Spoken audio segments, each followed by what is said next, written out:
آدھے لاہور کو مسلمان بنانے والے حضرت داتا گنج بخش کون تھے؟ داتا گنج بخش کی ولادت کہاں ہوئی؟ لاہور کب تشریف لائے؟ کس حکمران نے عالی شان مقبرہ بنوایا؟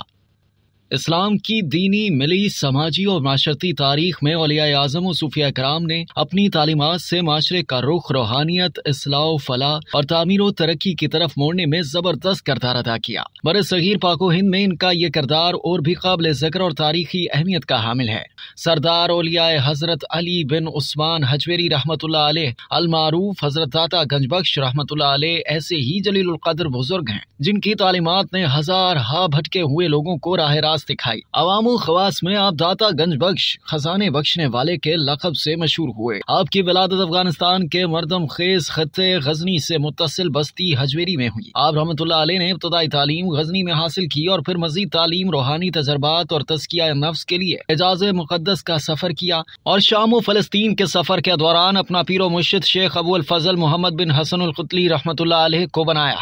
آپ رحمۃ اللہ علیہ شیخ محمد بن قتلی کے مرید ہیں۔ اس کے بعد آپ نے شام و فلسطین، عراق، فارس، خراسان اور ترکستان وغیرہ کا بھی دورہ کیا، جس کے دوران آپ رحمۃ اللہ علیہ نے سینکڑوں مشائخ، صوفیاء کرام اور علماء سے ملاقاتیں کی اور کسب فیض کیا۔ صرف خراسان میں جن مشائخ سے آپ ملے ان کی تعداد 300 ہے۔ ان کے بارے میں آپ رحمۃ اللہ علیہ فرماتے ہیں کہ میں نے خراسان میں 300 اشخاص ایسے دیکھے ہیں کہ ان میں سے صرف ایک دینی اور روحانی عظمت میں سارے جہاں کے لیے کافی ہے۔ حضرت علی حجویری رحمۃ اللہ علیہ نے علم دین اور علم معرفت و سلوک میں جسے کامل پایا اس سے فیض حاصل کیا۔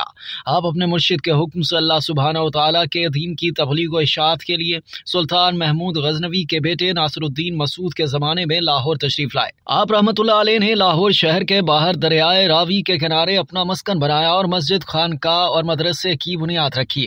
آپ نے تقریباً 34 سال تک لاہور سمیت پنجاب میں تبلیغ اسلام کے لیے کام کیا۔ تبلیغ و اشاعت دین کے سلسلے میں آپ نے برصغیر کے دوسرے علاقوں کا بھی سفر کیا، لیکن آپ رحمۃ اللہ علیہ کا مقام و مرکز لاہور ہی رہا۔ لاہور کو غزنی کی سلطنت میں نہایت اہم مقام حاصل تھا، لیکن یہاں تبلیغ دین کا کام انجام دینا بے حد مشکل تھا، کیونکہ یہاں ہندوؤں، برہمنوں اور جوگیوں کا راج تھا۔ حضرت حجویری رحمۃ اللہ علیہ سے قبل بہت سے بزرگ ان کے مقابلے میں خاطر خواہ کامیاب نہ ہو سکے تھے۔ ان خطرات کی بنا پر اشاعت اسلام کا سفر رکا ہوا تھا۔ ان چیلنجوں کا سامنا کرنے کے لیے حضرت داتا صاحب کی لاہور آمد ہوئی۔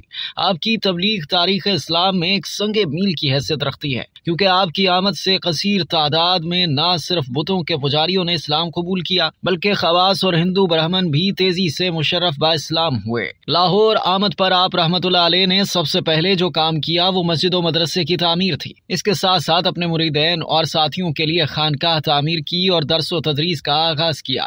اس وقت لاہور میں تقریباً تمام تر مسلمان علماء اور با اثر طبقے کے بچے آپ کے یہاں پڑھتے تھے۔ آپ نے جب محسوس کیا کہ حکمرانوں کے ساتھ تعلقات اور رابطے کا عوام الناس اور دین کی نشر و اشاعت پر اچھا اثر نہیں پڑ رہا تو آپ نے یہ سلسلہ موقوف کر دیا اور صرف عوام کے بچوں کو درس و تدریس دینے کا کام جاری رکھا۔ آپ کے اس اقدام سے معاشرتی اصلاح اور دین کی ترویج و اشاعت میں روز افزوں اضافہ ہوا اور عوام و خواص میں آپ مقبول ہوئے۔ حضرت علی حجویری رحمۃ اللہ علیہ کے اعلیٰ اخلاق حمیدہ اور آپ رحمۃ اللہ علیہ کی فہم و فراست ہی تھی کہ نہ صرف ہندوؤں کے با اثر سیاسی طبقے نے اسلام قبول کرنا شروع کیا، بلکہ دیگر لوگ بھی بہت سرعت کے ساتھ ہلکا بگوش اسلام ہوئے۔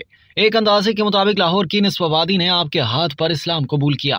جس طرح آپ رحمۃ اللہ علیہ کو غیر مسلموں میں اسلام پھیلانے کی فکر تھی، اس سے زیادہ آپ کو اس بات کی فکر لاحق تھی کہ تصوف کے نام پر وہ غیر اسلامی رسوم و رواج اور خود ساختہ غلط نظریات جو علماء و صوفیاء کرام اور دیگر مسلمانوں میں سرایت کر رہے ہیں انہیں کس طرح دور کیا جائے۔ لہٰذا آپ نے رائج غلط نظریات کو دور کرنے کی صحیح کی اور تصوف کی تعلیمات کو ان کے سادہ اور پرانے اسلوب پر لے آئے۔ اسلامی تعلیمات کی سادگی کو برقرار رکھا، خود بھی ان پر سختی سے عمل پیرا رہے اور دوسروں کو بھی اس کی تلقین کی۔ آپ کی اہم اور گراں قدر تصنیف کشف المحجوب قرآن و سنت کی تعلیمات پر مبنی تصوف کا مثالی دستور اور حکمت و معرفت کی روشن قندیل ہے جو قلب انسانی کو متاثر کرنے کی بے پناہ صلاحیت رکھتی ہے۔ آپ کی تعلیمات کا نچوڑ اس میں موجود ہے۔